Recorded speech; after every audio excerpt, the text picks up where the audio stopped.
ایک انصاری نبی اکرم صلی اللہ علیہ وسلم کے پاس مانگنے کے لیے آیا۔ آپ نے پوچھا کیا تم میں کچھ نہیں ہے؟ بولا ایک کمبل ہے جس میں سے کچھ ہم اوڑھتے ہیں اور کچھ بچا لیتے ہیں، اور ایک پیالہ ہے جس میں ہم پانی پیتے ہیں۔ آپ صلی اللہ علیہ وسلم نے فرمایا وہ دونوں میرے پاس لے آؤ، چنانچہ وہ انہیں آپ کے پاس لے آیا۔ رسول صلی اللہ علیہ وسلم نے ان دونوں کو اپنے ہاتھ میں لیا اور فرمایا یہ دونوں کون خریدے گا؟ ایک آدمی بولا انہیں میں ایک درہم میں خریدتا ہوں۔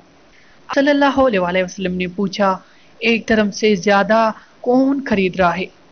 تو ایک شخص بولا میں انہیں 2 درہم میں خریدتا ہوں۔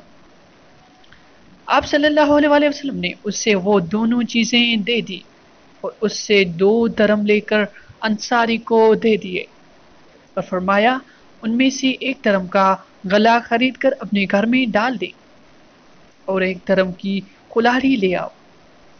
وہ کلہاڑی لے کر آیا تو آپ نے اپنے ہاتھ سے اس میں لکڑی ٹھونک دی اور فرمایا جاؤ لکڑیاں کاٹ کر لاؤ اور بیچو، اور 15 دن تک میں تمہیں یہاں نہ دیکھوں۔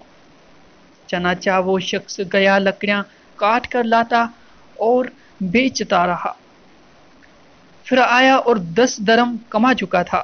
اس نے کچھ کا کپڑا خریدا اور کا غلہ۔ رسول صلی اللہ علیہ وسلم نے فرمایا یہ تمہارے لیے بہتر ہے اس سے کہ قیامت کے دن مانگنے کی وجہ سے تمہارے چہرے میں کوئی داغ ہو۔ مانگنے صرف 3 قسم کے لوگوں کے لیے درست ہیں، ایک تو وہ جو نہایت محتاج ہو، خاک میں لوٹتا ہو، دوسرا وہ جس کے سر پر گھبرا دینے والے بھاری قرضہ کا بوجھ ہو، تیسرا وہ جس پر خون کی دیت لازم ہو اور وہ دیت ادا نہ کر سکتا ہو اور اس کے لیے سوال کرے۔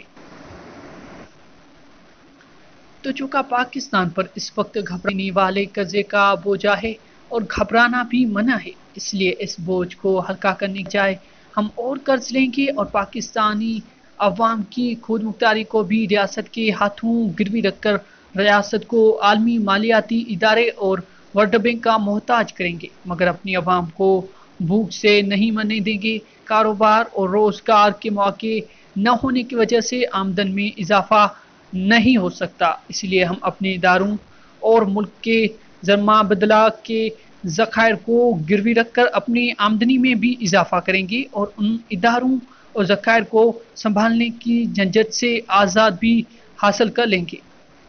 اور 2 لائنوں پر اس وقت ہماری حکومت گامزن ہے۔